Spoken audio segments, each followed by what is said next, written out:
Yes, sirree. Well, it's been a few months now since I put this on, and this is probably what it's going to look like after a few weeks, a few months or so, if you cut these a little bit too short.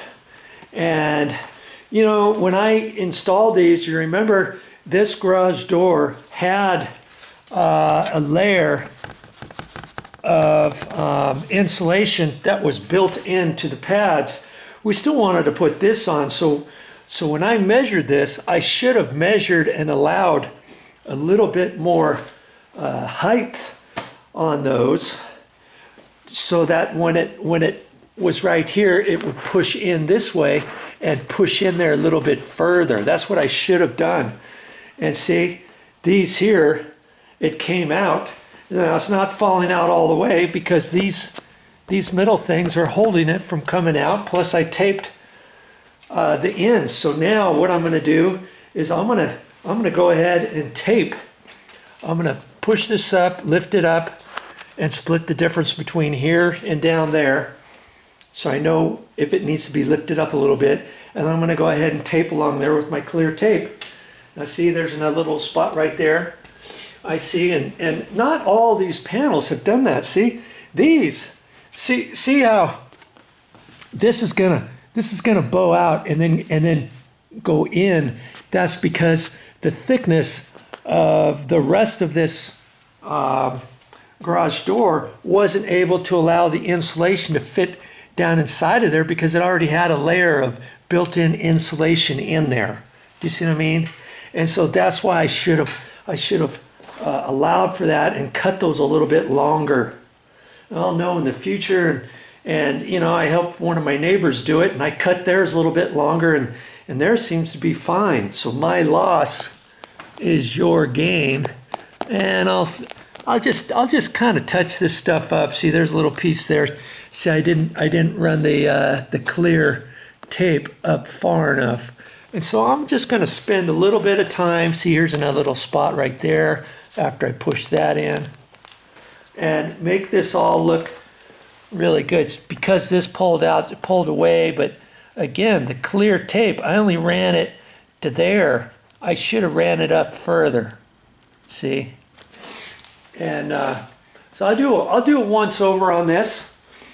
And I don't think I'm going to put the clear tape all the way along here. I mean, I could later on if that starts lifting out some more, or if the tape loosens up or something. But I have a feeling if I run a clear piece of tape there, right there, at the bottom of this, the bottom of this one here too is kind of pulled away. See there, and so if I finish those and that, I think I'll be fine, and then I'll leave it, and then, you know, 3 or 4 months down the road, if anything does come out, I'll go ahead and push this back up and use the clear tape all the way along here, being careful not to have the tape any higher than this edge, because that's where the garage door panel stops right there, and that's where the new one starts. You see what I mean?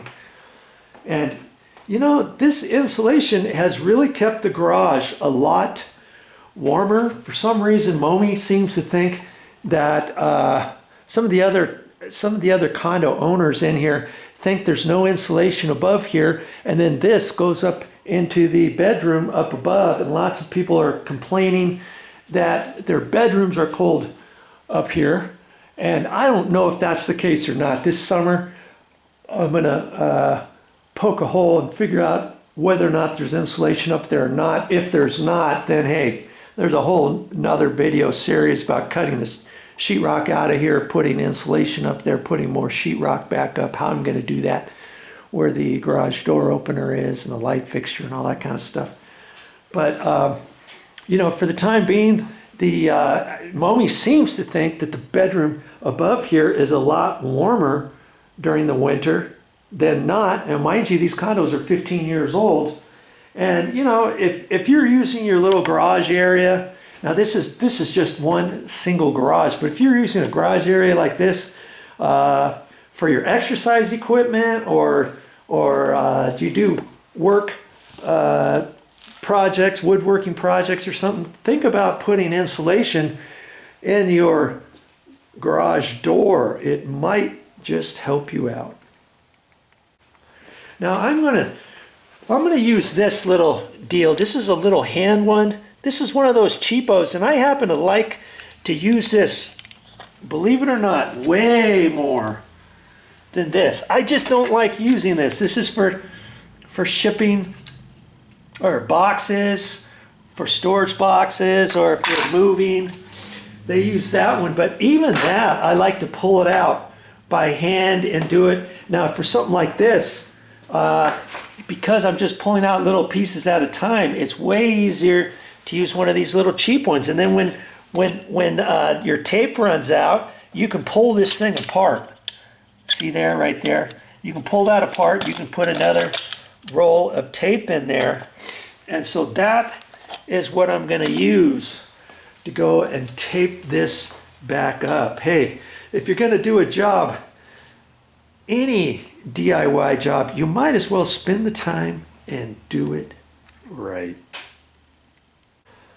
Okay, that's more better. Didn't take me very long, and it was way, like I said, it's way easier to use something like that. So if you can get one of those at the store, they're way cheaper than those anyways. Retape the middle section, and on this, I decided not to put the tape all the way across. What I did was I pushed it in, and then I ran the tape here, and then on the back side, underneath here, and then against there, so like a Z, like that, rather than just from here over. You see what I mean? That'll keep that pushed up. And I did it in 3 different spots, you know, boop, boop, boop.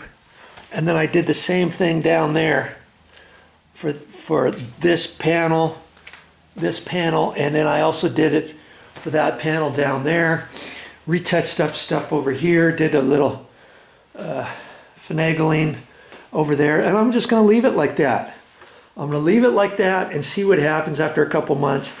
If I have to, I can always put some clear tape. This is just clear shipping tape. Don't get the brown shipping tape, because then you're going to see all the marks. See, with the clear, you hardly see anything. And if you don't like the clear, you know, they have duct tape that's white. You could use duct tape on all of your joints, and it's white, and you can do it that way. Now remember, if any of this stuff ever rips and you need to fix it and there's a big gap there, when you get that stuff from the store, you know, for your garage, the insulation for your garage, it comes, I don't know if you saw my other videos or not, it comes with a little piece like this. Oh, you know what, this is clear. I thought it was white. It looks white, but you peel it back and then it's sticky. It's just, all it is like clear shipping tape. No, actually I take that back. I think you pull that off and then it's actually the white material. Then you can put it on there and it's got sticky on the back side. And I saved my extra little pieces. I rolled them up. I even saved a couple extra ones of these in case you get those broken. You know, and I even saved the little rubber gloves they gave us for installing this. I always save everything because you never know when you're going to need it, right? Okay. So there you go.